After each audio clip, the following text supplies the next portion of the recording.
மதுபான கதைகளோட முதல் கதையா எங்க அண்ணனோட கதைகளை பார்த்தோம். இப்ப எங்க அண்ணன் ஹோம்ல இருந்துகிட்டு இருக்காரு.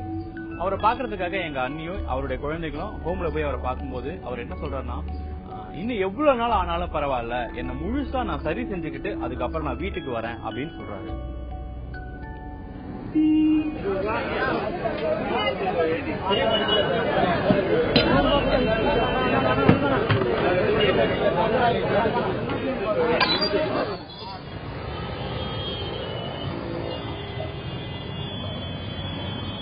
அடிக்கையிலே தரக்கடிக்கையிலே தங்குவது சத்தம் உனக்கு கேக்குதா? ஆல்கஹாலே அதிகமானா தூக்குதான். அடிக்கையிலே தரக்கடிக்கையிலே தங்குவது சத்தம் உனக்கு கேக்குதா? ஒண்ணுமே தெரிய மாட்டேங்குது. ஆல்கஹாலே அதிகமானா தூக்குதான். எங்க பேங்க்லயா? என்னவா இருக்காரு ஐயா? பேங்க்ல இருக்கீங்க? எந்த பேங்க்ல? என்னவா இருக்கீங்க? இந்த ஒரு வாரமா மதுபான கடைகளை போய் நான் பார்க்கும்போது பெரும்பான்மையான மனிதர்கள், நிறைய குடிக்கிறவங்க நிறைய பேர் என்ன பண்றாங்கன்னு வச்சுக்கோங்களேன், அவங்களுடைய வாழ்க்கையில் நடக்கிற எல்லா துயரத்துக்கும் குடிச்சா சரியாயிடும் அப்படின்னு நினைச்சு இங்க வராங்க.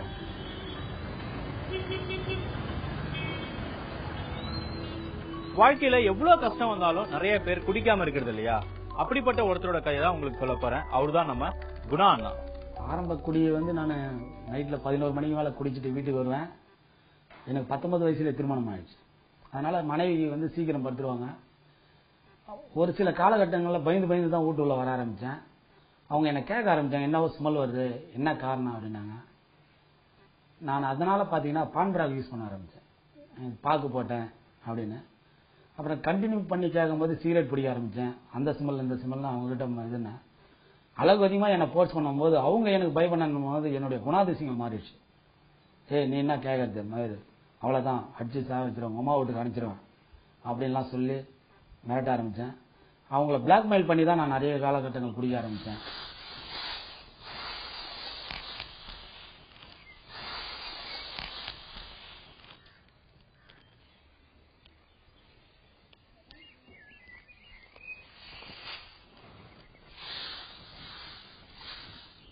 நான் கண்ட கனவு வேற, எனக்கு அமைஞ்ச வாழ்க்கை வேற. நான் நினைச்சது நிறைவேறல. சரி, அமைஞ்ச வாழ்க்கையை பயன்படுத்துன்னு சொல்லிட்டு வாழ்க்கையை ஆரம்பிச்சேன். பசங்க 2 பேர் பிறந்தாங்க. ஃபர்ஸ்ட்ல எல்லாம் இன்னும் சின்ன வயசு, எனக்கும் 18 வயசுல கல்யாணம் பண்ணிட்டாங்க. சரி, இவங்க தான் முடிவாகி போச்சுன்னு வாழ்க்கை நடத்திட்டு வந்தேன். சின்ன பையன் வயிற்றுல வந்தப்போ ஸ்டார்டிங் பண்ணாரு குடிக்க. கொஞ்சம் அப்படியே தெரியல எனக்கு, ஆனா யார் சொன்னாலும் நான் நம்பவும் இல்லை, தெரியல எனக்கு, அனுபவம் இல்லை. அப்புறம் தான் தெரிஞ்சு கண்டுபிடிச்சி இதெல்லாம் லைஃப் ரொம்ப அடிபட்டுட்டேன். நான் ரொம்ப பிரச்சனை தான் வாழ்க்கையே. நம்ம குணா அண்ணா இப்பெல்லாம் குடிக்கிறது இல்லைங்க. ஆனா 15 வருஷமா குடிச்சுக்கிட்டு இருந்தவர். பாதி காலத்துல ஓபியம்ன்றத பாப்பி சீட்ஸ்ல இருந்து எடுத்து பிரசவமாறவங்களுக்கு கொடுப்பாங்க, ஏன்னா வலியை தாங்கணும்ன்றதுக்காக. இப்ப இருக்கிற நிறைய மெடிசன்ஸ்லயும் ஆல்கஹால் இருக்கு. அதெல்லாம் ஒரு அளவோட இருக்கும். இப்படி அளவா பயன்படுற ஆல்கஹால் கொஞ்சம் அதிகமாச்சுன்னா ஒருத்தருடைய வாழ்க்கையை எப்படி மாத்துதுன்றத இப்ப பாக்கலாம். உங்க அம்மா வீட்டுக்கு இட்டு போறேன், எனக்கு கொஞ்சம் காசு வேணும், அந்த மாதிரி எல்லாம் அவங்கள ஒரு மிகைப்படுத்து, உன்னை சினிமாக்கு அழைச்சின்னு போறேன், எனக்கு ஒரு நகை கொடு, உனக்கு நான் ஹோட்டல்ல, ஏன்னா அவங்களுக்கு அது என்ன பிடிக்குன்றத நான் உணர ஆரம்பிச்சேன். அவங்களுக்கு ஒரு சினிமா காமிச்சு ஹோட்டல் டிஃபன் வாங்கி கொடுத்தா அவங்க நான் கேட்கற பொருளை கொடுத்துருவாங்க. அந்த வீக்னஸ் எனக்கு தெரிஞ்சு, ஆனா அன்னைக்கு காலகட்டங்களில் நான் உணரல, இன்னைக்கு அதை உணர்றேன். இந்த மாதிரி கேட்போம், அவங்களும் கைட்டி கொடுத்துருவாங்க. நான் இட்டு போயிட்டு அவங்களுக்கு டிஃபன் வாங்கி கொடுத்துட்டு சினிமா தேட்டரில் கொண்டு போய் விட்டுட்டு குடிச்சிட்டு சினிமா தேட்டருக்கு போவேன். அதுவரையிலும் அவங்க வெயிட் பண்ணிட்டு இருப்பாங்க. சினிமா தேட்டர் போயிட்டு நான் படம் பார்க்க மாட்டேன், நான் பிளாக் அவுட் ஆயிடுவேன். அவங்க ரொம்ப கஷ்டப்பட்டு தான் என்னை வெளியில இட்டுன்னு வருவாங்க. குடி நிறைய குடிச்சிட்டு வருவாரு, அழுவேன். நானு ரொம்ப கஷ்டமா, அந்த மாதிரி பசங்க வச்சு இவ்வளவு வேதனைப்படுறாங்க வானாங்க. ஏன்னா எவ்வளவு பேர் அந்த மாதிரி வண்டியில போறவங்க கார்ல போறவங்க பார்த்து நான் அழுவேங்க, ரொம்ப அழுவேன். நம்மளுக்கு இந்த மாதிரி லைஃப் அமையிலையே, நமக்கு ஒரு குடிக்காரர் மாட்டிக்குமா, ரொம்ப அழுது. நைட் எல்லாம் அழுவேன், பகல் ஆள் ரொம்ப லீனா இருந்த, சாப்பிட மாட்டாங்க வேலைக்கு. அவங்க அம்மா வீட்டுக்கு போனோம்னா இங்கிருந்து ஃபுல் போதையில் தான் போவேன். மாமனார் கேட்பாரு, ஏன்பா இப்படிலாம் பண்றேன்னு. உன் பொண்ணு வந்து என் கூட வாயாடுறா, அவ சரியில்லைன்றது அப்புறம் சொல்ல ஆரம்பிச்சேன். மனைவி மேல நிறைய குற்றச்சாட்டு வைக்க ஆரம்பிச்சேன்.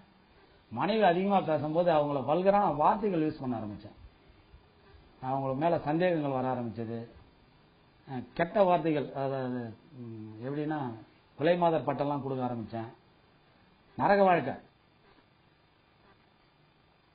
சோமாபானம் கேக்குதா, சுகத்தைய காட்டுதா, போத ஒரு தோக்குதான், உள்ள போனா வீக்குதான். அடிக்கையிலே சரக்கடிக்கையிலே தங்கு ஊதும் சத்தம் உனக்கு கேக்குதா, ஆல்கஹால் அதிகமானா தூக்குதான். வீட்டுல வந்து என்ன சொன்னாங்க, அவங்க வீட்டுல வாங்கிட்டு வந்து குடிங்க, நீங்க வெளியில போய் குடிக்காதீங்க, உங்களுக்கு என்ன வேணாலும் நான் பணிவிட செய்யறேன்னாங்க. குடிச்சேன். எனக்கு 11:30-12 மணிக்கெல்லாம் போதை தெரிஞ்சு போச்சு, தூக்கம் வரல. இவ பேச்ச நம்ம கேட்க கூடாது அப்படின்றதுனால வீட்டுல வாங்கியாந்து லெட்டின் ரூமு பாத்ரூம்ல மறைச்சு வச்சுட்டு ஒரு குவார்டர் மட்டும் அவங்க எதிரில் குடிச்சிட்டு அவங்க படுக்க விட்ட உடனே போயிட்டு அங்க வந்து அந்த தண்ணி எப்படி இருக்கு அதெல்லாம் தெரியாது, இருட்டுல அங்கேயே ஊத்தி அந்த குடிக்க ஆரம்பிச்சேன்.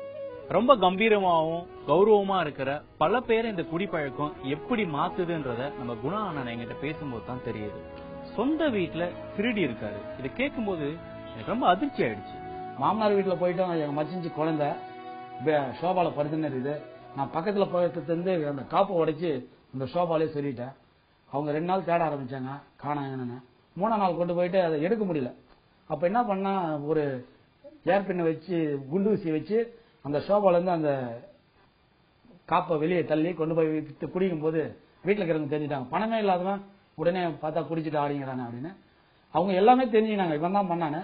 ஆனா நான் தெரியல அப்படின்னு நினைச்சுதான் திருடி இருந்தேன். குடியாட்சி சூழ்ந்து குடுமூழ்கி போனா குடியரசு நாட்டில் குரல் என்ன போடி, சரக்கெனும் போகம் எந்த பிரிவினில் தீரும், சரக்கெனும் போகம் எந்த பிரிவினில் தீரும், சரக்கடித்த போதையிலே கொண்டாட்டி கண்ட நான் குடித்த பாரினிலே போட்டேண்டா ஃப்ரெண்ட. இல்ல தெரியல, என்ன நடந்தாலும் தெரிய மாட்டேங்குது. ஆமா இன்னைக்கு உணர் எனக்கு தேவை எனி டைம் போதும். யாரு இன்னும் மனைவி சாப்பிட்டாங்களா, பிள்ளைகள் சாப்பிடுச்சா, அவங்க அதெல்லாம் நான் முதல்ல ஒழுக்கமா சோப் போட்டு குளிப்பேன். என்னுடைய கடமைகள்லாம் மறந்துட்டேன். பல்லு வளர்க்கறது, குளிக்கணும்ன்றது, இது எல்லாமே மாறிடுச்சு. குணானோட வாழ்க்கையில எவ்வளவு கனவுகள் இருந்தது. ஆனா நம்ம கிட்ட பேசும்போது எந்த இடத்துலயும் அவருடைய ஒரே ஒரு கனவுகளை பத்தி கூட அவர் பகிர்ந்துக்கவே இல்லை. அவருடைய கனவுகளை கொஞ்சம் கொஞ்சமா போதை அப்படியே அழிச்சிட்டது. ஒரு கட்டத்துல குணா அண்ணாவே இந்த போதையா மாறிட்டாரு. குடி மட்டும்தான் எனக்கு தெரியும். அடுத்ததெல்லாம் என்னுடைய ஸ்டேஜ் என்ன பண்றேன், ஏது பண்றேன், எவ்வளவு குடிக்கிறோம் அப்படின்றது எனக்கு தெரியவே தெரியாது. அந்த எப்ப தெரியும் அப்படின்னா, என்னால முடியல அப்படின்னு பார்க்கும்போது ஏஞ்சி பாத்தீங்கன்னா வாயெல்லாம் பாத்தீங்கன்னா வெள்ளை வெள்ளையா இருக்கும், காஞ்சி போயிருக்கும், கண்ணுல இருக்கும். நான் வாமிட் எடுத்ததெல்லாம் தலையெல்லாம் பிசு பிசுன்னு இருக்கும். உங்க பலமுறை வீட்டுல கூட 1 பாத்ரூம் எது 2 பாத்ரூம் எதுவும் தெரியாது. பெட்ரூம்ல A to Z எல்லாமே பண்ணிடுறேன். ஒரு நாளைக்கு அப்படியே விட்டுட்டு அப்பால வந்துட்டு போயிது வஞ்சி காமி பண்ணானு, நீ பண்ணி வச்சுக்கிட்டுப்பா, நான் எடுத்து கிளீன் பண்ணா உனக்கு தெரியாது, நீ பாருன்னு காமி பண்ணானு.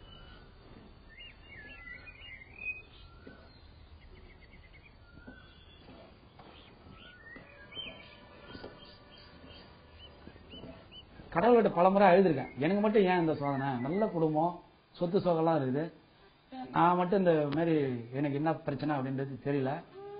அதுக்கப்புறம் நிறைய சொல்லலாம். என் நிம்மதியற்ற வாழ்க்கை, இதனால உறவுகள் நிறைய பாதிச்சது. என் மாமியார், மச்சிஞ்சு, என்னுடைய பிள்ளைகள் படிப்பு. ஏன்னா என் பசங்களை வந்து நான் ஆரம்ப ஸ்டேஜில் ஒரு கெங்குசாமி நாயுடு மெட்ரிகுலேஷன்ல தான் படிக்க வச்சேன். ஒரு குறிப்பிட்ட காலகட்டம் குடி வளர வளர என்னாச்சுன்னு கேட்டீங்கன்னா, பசங்க எலிமெண்ட்ரி ஸ்கூல் சேர்க்க ஆரம்பிச்சேன். 500 ரூபாய் கட்டி என்னால மந்த்லி ஃபீஸ் கட்ட முடியல. ஆனா ஒரு நாளைக்கு 500 இருந்து 1000 ரூபாய் கொடுப்பேன். அப்ப என் மனைவி எல்லாம் கேட்பாங்க, அவன் படிச்சு நான் படிச்சவெல்லாம் கீழ்ட்டான். அடிப்பார், அசிங்கமான வார்த்தைகளை பேசுவாரு. அது நம்மளுக்கு சொல்ல தெரியல, வாயில வரல, கொச்சையா பேசுவாரு. நீ அப்படி அது அப்படின்னு அடிச்சிருவாரு. ரத்தமே வரும், வாய் கையெல்லாம் நெஞ்செல்லாம் வீங்கிடும். வானத்துக்கும் பூமிக்குமே பாதை தெரியுது, காரணம் போத மயக்குது, உன்னை பார்த்து ஊரு சிரிக்குது, கண்டபடி பேச நினைக்குது, சிரிக்குது ஊரே சிரிக்குது, குறைக்குது நாய் கூட கொலைக்குது. வாட்டருக்கு காசு இல்லன்னு ராவா குடிக்கிற நண்பா, நீ சாவ நினைக்கிற, பொண்டாட்டி தாலி இருக்கிற, குழந்தைங்க லைஃப கெடுக்கிற, குடிக்கிற ராவா குடிக்கிற, எடுக்கிற ரத்த வாங்கி எடுக்கிற. அசிங்க அசிங்கமா திட்டுவேன். இப்ப நான் குடிக்கிறேன்னு வச்சுக்கோங்க, இப்ப நான் வந்து நீ குடிக்கிறேன்னா எப்படி திட்டுவீங்க? அப்ப வந்து நீ என்ன செய்யணும்னா, சாதம் போட்டு வைக்கிறாங்க இல்லையா, சாதத்தை எடுத்துட்டு சாணி கொண்டாந்து வைக்கணும், அதை சாப்பிடு. சாணி சாப்பிட்டுனா அவன் குடிக்காரதான், சாணி சாப்பிட்றான் இல்ல. நம்ம குணா அண்ணனோட அம்மா வந்து எதுக்குமே அசராத ஒரு அம்மா. ஒரு கட்டத்துல தன் மகனை பார்த்து செத்து போ அப்படின்னு சொல்றாங்க. கொஞ்சமா அழிக்கல அவன், என் புள்ள இல்ல, நீ செத்து போயிட்ட, நீ எனக்கு புள்ள கிடையாது, நான் உனக்கு தாய் கிடையாது அப்படின்னு பேசுவேன், திட்டுவேன். உணர்வா 5 நாள் மல்லாக்கிட்ட அடிக்கிற மிஷின் உள்ள படுத்துங்கிறான். நான் போய் தேடிட்டு வந்துட்டேன். அவங்க அண்ணன் பொண்டாட்டிய கூப்பிட்டு, அண்ணி தண்ணீர் குடிக்க அப்படின்னு கேட்டிருக்கோம். அப்புறம் கெஞ்சி கிடப்பாரு, சாப்பாடு தண்ணி கூட, அதுக்கு நான் கொடுக்கவே மாட்டேன், இப்படியே நீ சாப்பிடனா அதே குடி அப்படின்னு சொல்லி திட்டி கிடப்போம். நாங்க சண்டை போட்டு இருக்கோம்.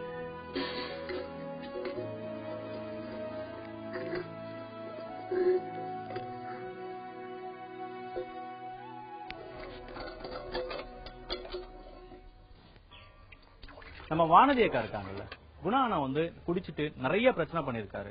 ஒரு கட்டத்துல அவங்களுக்கு அவர் விட்டே விலகி போயிடலான்னு எண்ணம் வந்திருக்கும். வீட்டுக்காரு நம்மளுக்கு வேணும், நம்மளுக்கு எல்லாம் நம்ம பசங்களுக்கு அப்பா வேணும்ட்டு வச்சுருந்தேன்.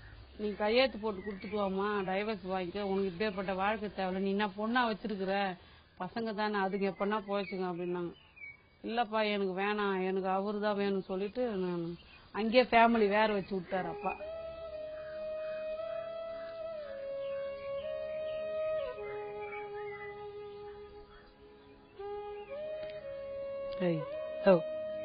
நான் கடைசி காலகட்டங்களில் என் மனைவிட்ட குடியை நிறுத்ததுக்காக ஒரு விஷயம் சொன்னேன்.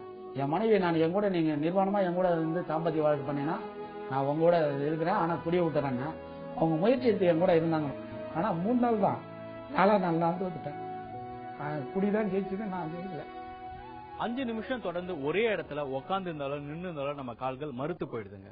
5 வருஷமோ 10 வருஷமோ 5 வருஷமோ தொடர்ந்து குடிக்கிற ஒருத்தருடைய மனசும் மூளை ஏன் ஒட்டுமொத்த உடம்புமே மறுத்து போயிடுதுங்க.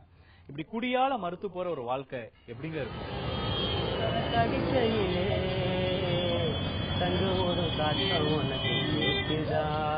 குடிச்சீங்களா? குடிச்சீங்களா?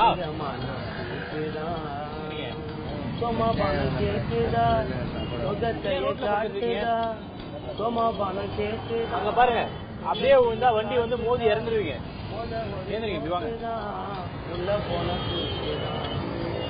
ஒரு சோக்குதான், உள்ள போன போத போட்ட பின்னே நீ பிறந்த வீட்டில தங்க இடம் இல்லையே, உனக்கு தங்க இடம் இல்லையே, நீ ஸ்கூட்டி ஓட்டின்னு ரோட்டுல போனா எருமாட்டு தொல்லையே, அதோட எல்லையே கூட வேலையா?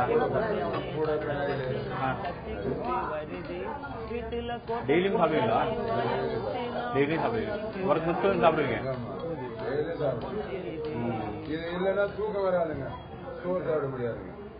வானதி அக்கா பேசும்போது எனக்கு எங்க அண்ணியே பேசுற மாதிரி இருக்கு. குடிக்கிற ஆண்கள் வீட்டுல இருக்கிற எல்லா பெண்களுக்கும் தற்கொலைன்றது ஒரு எண்ணம் அடிக்கடிக்க வந்து போய்கிட்டே இருக்கு. அவங்க மனசுல இருக்கிற இந்த தற்கொலை எண்ணத்தை அவங்க வெளிப்படுத்துறதும் கிடையாது, இதை யாரும் கேட்கறதும் கிடையாது. மொத்தமா இது புறக்கணிக்கப்படுது.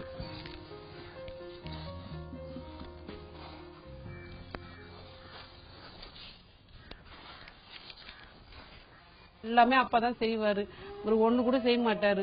ரொம்ப நம்ம செத்தே போய் பையனிட்டு கணத்துக்கே போயிட்டேன், சின்ன பையனை தூக்கின்னு. அப்ப இருந்தவங்க என்ன காப்பாத்தி விட்டாங்க, போகக்கூடாது வானா, நீ வாழ்ந்துதாமா காமிக்கணும், செத்தா என்ன பசங்க என்ன ஆகுதுன்னு சொல்லி என் தங்கச்சி அழுதா.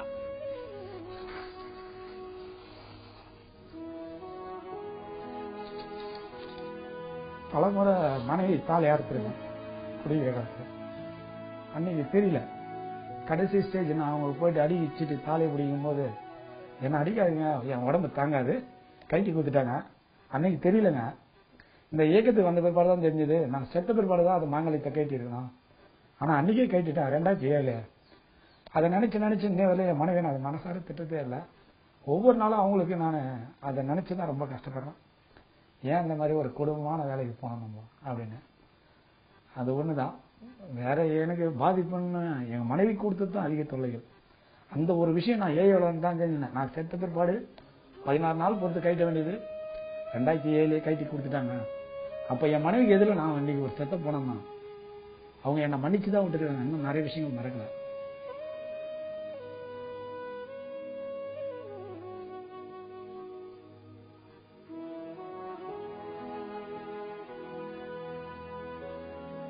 நம்ம குடும்பம் பண்றோமா, வேற என்ன செய்யணுமா, தொழில் பண்றோமா, நீ ஒவ்வொரு ஆளை இட்டுன்னு வர அளவுக்கு வச்சுக்கிட்டேன்க்கா, அப்ப நீ வராத வீட்டுக்கு வரவே தரல. நீ செங்க சாப்பிட அங்கே இருந்துக்கோ. காலெல்லாம் எட்டி எட்டி ஓச்சி அடிச்சு அப்ப அவங்க அங்க உரைச்சாதானாங்க. ரொம்ப எவ்வளவு அடிச்சாலும் உரைக்காது. அப்புறமா பொழுது வந்து சொல்லுவேன் நான், உங்களை அடிச்சேன்னு. நான் கம்மியா தான் இருப்பாரு, நீ தான் அடிச்ச பரவாயில்ல அப்படின்னு.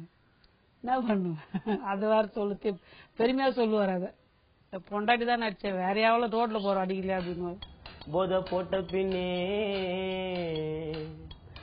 போட்ட பின்னே நீ பிறந்த வீட்டில தங்க இடம் இல்லையே, உனக்கு தூங்க இடம் இல்லையே, ஒரு நாய்க்கு இருக்கும் மதிப்பு கூட உனக்கு இல்லையே, வாழ்க்கை நிம்மதி இல்லையே. ஒரு 2000 சம்பாதிக்கணும் ஒரு நாளைக்கு, ஒரு 200 குடிக்க தப்பு இல்லை, யாரும் எதுவும் கேட்க மாட்டாங்க. பர்மிஷனோட குடிப்பேன். குடிச்சு சண்டை போறதோ உங்களுக்கு வந்து உங்க ஏரியால இருக்கணும். எங்க ஏரியா எங்க வீட்டு பக்கத்துல இருந்தா நூற்றி இருப்பாரு. நீங்க சொல்றீங்க இதே வந்து இலைட்டு வந்து எங்க வீட்டு பக்கத்துல பெட்டரா இருக்கு. எனக்கு 5 கார்டு வச்சிருக்கேன். காமிங்க. எல்லாம் கார்டு தான். காமி, என்ன கார்டு இது? இதெல்லாம் கிரெடிட் கார்டு தான். ஓ, உங்க கார்டுக்கு வந்து கிரெடிட் கார்டு ஸ்வைப்பிங் மிஷின் வேணும். லேட்ல போறாங்க ஆஃப்ல. எங்க போறீங்க? ஏன் ப்ரோ வீட்ல போய் குடிப்பீங்களா? ஆமா, இங்கே குடிச்சா பாத்தீங்களா. நம்ம குணானோட அம்மா இருக்காங்களா, ஒரு பாட்டு பண்ணாங்க, சான்ஸ் இல்ல, அவ்வளவு சூப்பரா இருந்தது. பாடி முடிச்சோன்னே அவங்க கிட்ட அம்மா அம்மா அம்மா எனக்கு ஒரே ஒரு ஏக்கர் நிலம் எழுதி கொடுங்கம்மா. அவங்க இம்மிடியா ஒரே இடத்துல அவ்வளவுதானப்பா எழுதி கொடுக்குறேன் அப்படின்னு சொன்னாங்க. மானியா தொட்டு இருந்த மஞ்சோடச்சு நான் எங்கப்ப ஏல முடியாத நாத்தனா தொட்டு இருந்த நான் கரத்து நான் எங்கப்ப ஏல முடியாத நான் கரத்து நான் எங்கப்ப ஏல முடியாத. மா வானதியா ஏ பாப்பா தண்ணி மாட்டா பாட்டி எனக்கு ஒரு ஏக்கர் நிலம் எழுதிவீங்களா? எழுதிக்கா தாராளமாமா எழுதி வைக்கிறேம்மா. இப்படி சொல்ற அம்மா தான் கொஞ்சம் கொஞ்சமா குணா அண்ணனுக்காக குருவி சேர்க்கிற மாதிரி சேர்த்து வச்ச பணத்தாலதான் இன்னைக்கு குணா அண்ணன் அவ்வளவு பாதுகாப்பா வாழ்ந்துகிட்டு இருக்காரு. புள்ள செத்து போயிட்டான் அப்படின்னு தான் சாபம் கொடுத்தன வயசு. புள்ள உயிரோட இருக்கிறான்னு நான் சாபம் கொடுக்கல. உயிரோட இருந்து கெட்டு நொந்து கிழக்க தலைய வச்சு, வடக்க தலைய வச்சு, மேற்க தலைய வச்சு, தெற்க தலைய வச்சு அமர்ந்த பிற்பாடு தான் உன்னுடைய நிலவரம் தெரிஞ்சு நீ வந்து நம்ம வந்து எங்கேயும் போகக்கூடாது, நம்ம அப்பா கிட்ட போகணும் அம்மா கிட்ட போகணும்னு உனக்கா சுயநினைவு வந்து நம்ம இப்படிலாம் இருக்கக்கூடாது, நம்ம அம்மா கிட்ட தான் போகணும் அப்பா கிட்ட தான் போகணும்னு அவன் நினைவா தெரிஞ்சு இருந்தது 65 ரூபா போயிட்டு வாங்கிட்டேன். முதல்ல ஊற்றி குடிக்கும் போது வாந்தி வந்துடுச்சு. மீதி இருக்கிறத வந்து வாந்தி எடுத்துட்டா என்ன பண்றதுன்ட்டு கையில கிளாஸ் வச்சுக்கிட்டே இருந்தேன். குடிச்சோடனே ஏன்னா அந்த அளவுக்கு உடம்புல ஒண்ணுமே இல்லை. குடிச்சோடனே வாமிட் வந்துச்சு. அப்படியே பிடிச்சி திரும்ப அப்படியே குடிச்சிட்டேன். என்னுடைய கடைசி குடி 26ஆம் தேதி 26 நைட்டு அதான் கடைசி குடி. நம்ம நிறைய வீட்டுங்களுக்கு போயிருக்கோம். அங்க பாத்தீங்கன்னா அந்த ஷோகேஸ்ல பொம்மைகள்லாம் அடுக்கி வச்சிருப்பாங்க. அடுக்கி வச்சுக்கிற பொம்மைகள் அடுக்கி வச்ச பொம்மைகள் அப்படியே தான் இருக்கும். இப்படிதான் மதுபான கடைகளை நம்ம கடக்கும் போது அந்த ரோட்லாம் பாத்தீங்கன்னா இங்க அங்க நிறைய பேர் விழுந்திருப்பாங்க. அவங்க எல்லாம் பார்த்துட்டு ஜஸ்ட் லைக் தட் அப்படின்னு நம்ம போயிட்டே இருப்போம். ஆனா குணா கிட்ட பேசினதுக்கு அப்புறம் தான் நான் யோசிச்சு பாக்குறேன், இதுதான் நம்ம சமூக கடமையா. நான் மூத்த நண்பர்கிட்ட சொன்னேன், என் மனைவியெல்லாம் அடிச்சிருக்கேன், மண்டையில ரத்தம் வர மாதிரி அசிங்கமான வார்த்தைகள்லாம் பேசியிருக்கேன். அவங்களுக்கு நான் பரிகாரம் பண்றதுக்கு எனக்கு என்னன்னே தெரியல அப்படின்னு. நைட்டு 12 மணிக்கு ஃபோன் பண்ண போனா அப்படின்னாங்க. இருந்தாலும் நான் லூஸா இருப்பானா 12 மணிக்கு ஃபோன் பண்ண எங்க போனா இருக்கா அப்படின்னாரு. வீட்டுல தான் சார் இருக்கேன்னு. உங்க மனைவி என்ன பண்றாங்கன்னா, அவ சாப்பிட்டு நிம்மதியா தூங்குறான் சார். அதுதான் பரிகாரம். அவங்க தூங்குற அழகு நீ ரசி, அதுதான் நீ பிடிக்காம இருந்தாதான் அதை அழக ரசிக்க முடியும் அப்படின்னு.